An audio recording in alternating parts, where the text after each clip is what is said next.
Ajude a manter o site. Compre Marrou Tias Volume 1, devidamente corrigido, em www.marroutias.com.br. Marrou é com H. 3/4 cego apresenta Marrou Tias.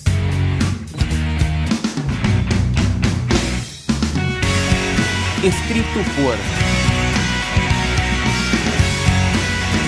Danilo Sanches Ferrari.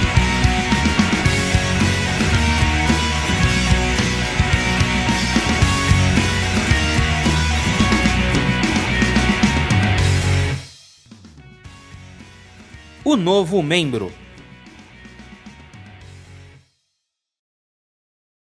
Apenas por volta das 8 da noite, os médicos permitiram que Ricardo recebesse visitas. O rapaz ainda estava na UTI, em coma induzido, mais por precaução do que por gravidade. Os médicos diziam que tinha sido bom Ricardo ter vomitado sangue, pois durante a cirurgia, as manchas de sangue que os exames mostravam estavam milagrosamente menores. Segundo mensagens que Laura havia mandado para Stephanie, isso poderia ser por causa do próprio mecanismo de defesa. Já que Stephanie havia se revelado, não havia por que Ricardo ficar machucado. Mas tudo isso estava no campo da especulação, já que nenhum dos animais que Laura conhecia sabia muito sobre aquelas frutas. Stephanie e Estela estavam se sentindo mal pelo ocorrido. Stephanie dizia que se não tivesse ficado com nojo do uniforme, isso não teria acontecido.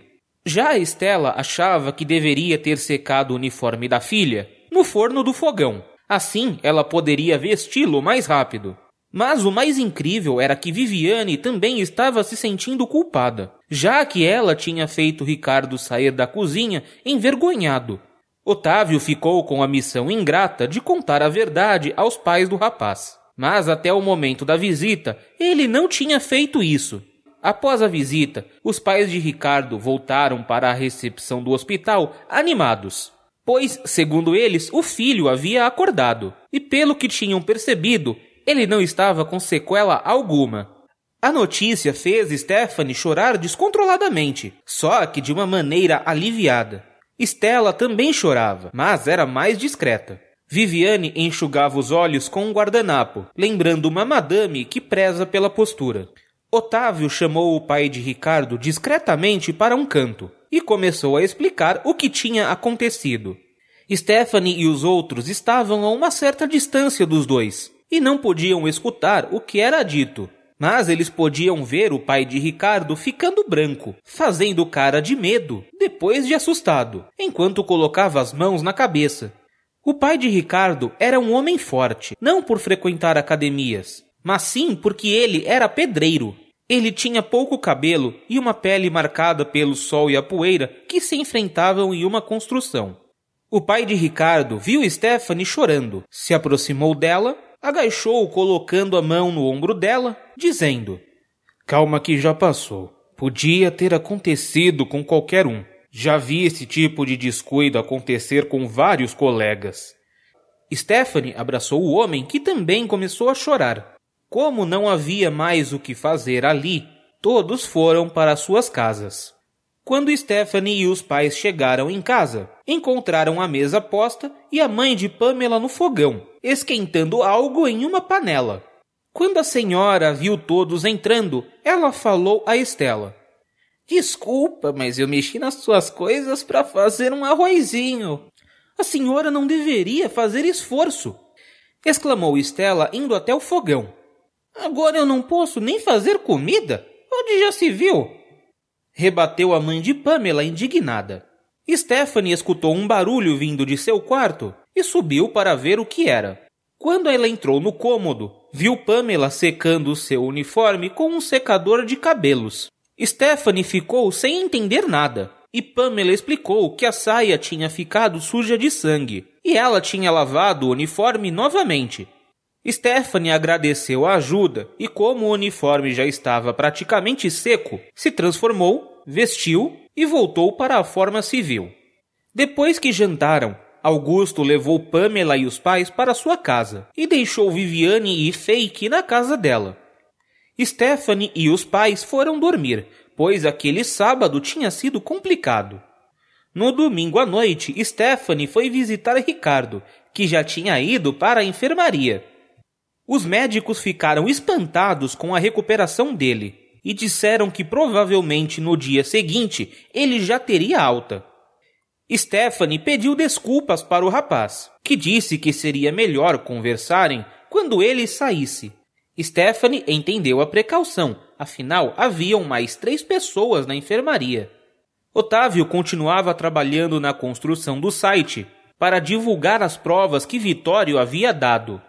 Vez ou outra, quando a cabeça travava e ele não conseguia continuar, o homem revirava os arquivos, buscando motivação pela raiva. Porém, só naquele dia ele percebeu algo. Perdida em pedaços de áudio, vídeos, textos e fotos, estavam provas que sugeriam que algumas coisas relacionadas aos massacres e à armadilha da polícia eram mais complexas. Inicialmente, todos pensavam que o presidente, junto de seus comparsas, tinham ordenado os massacres e a armadilha para pegar as supermulheres. Uma segunda hipótese seria que a polícia aproveitou o argumento dos homens que haviam sequestrado a repórter para criar a armadilha. Mas o porquê de os políticos terem medo das supermulheres nunca tinha ficado claro. 2 fatos correlacionados, porém acontecidos em momentos diferentes, chamaram a atenção do homem. Ele encontrou no meio dos arquivos um atestado de óbito dos 2 homens que ficaram cegos na primeira aparição das supermulheres. O documento dizia que eles haviam morrido de infecção generalizada. Era bastante estranho, mas o que deixou as coisas mais estranhas ainda foram um boletim de ocorrência e outro atestado de óbito, que pertenciam ao menor que tinha visto o Indy. Segundo o BO, o rapaz foi morto durante uma briga na Fundação Casa. O atestado indicava uma perfuração na garganta como motivo da morte. Otávio pediu o comunicador da filha e começou a contar o que tinha descoberto. Leidiane disse que não tinha ficado sabendo dessas mortes e ficou mais preocupada do que já estava. O marido de Jéssica assumiu a missão de contar a descoberta para Vitório. Na segunda à tarde, Ricardo teve alta e saiu do hospital direto para a casa de Stephanie. A mãe do rapaz não tinha aceitado tão bem o fato do filho quase ter morrido por causa desse segredo. E assim como Estela no início, ela não gostava de imaginar os perigos que essa história de luta contra o crime podia reservar. A mãe do rapaz e Estela ficaram conversando na cozinha. Já Ricardo subiu com Stephanie para o quarto dela. Quando chegaram lá, Ricardo fez apenas uma pergunta. Por que a Viviane sabia e eu não? Ela só se envolveu nisso por causa do Fake, o cachorro dela. Ele fala, respondeu Stephanie, começando a chorar. E qual o problema de ele falar? Voltou a questionar o rapaz. O comandante Vitório ficou com medo do cachorro acabar falando sobre nossas identidades e colocar muita gente em perigo. Por algum motivo, o Fake estava atrás do cheiro de nós 4, enquanto ficamos transformadas, explicou Stephanie. Por que não tirar o cachorro dela? Perguntou novamente Ricardo. Vitório não quis, ele não achou justo, explicou novamente a garota. E como eu posso ajudar? Perguntou Ricardo sorrindo. Stephanie correu na direção do rapaz e se jogou com força na direção dele, o abraçando. Ricardo perdeu o equilíbrio e caiu de costas no chão. Stephanie começou a beijá-lo com toda a vontade que tinha e sentiu o rapaz ficar animado, enquanto ele passava as mãos sobre o corpo dela. Eles ficaram nesse esfrega-esfrega por um bom tempo.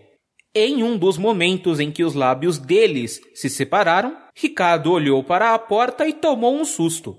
Stephanie olhou em seguida e viu Viviane sorridente, que disse: Ah, gente, não para por causa de mim, não.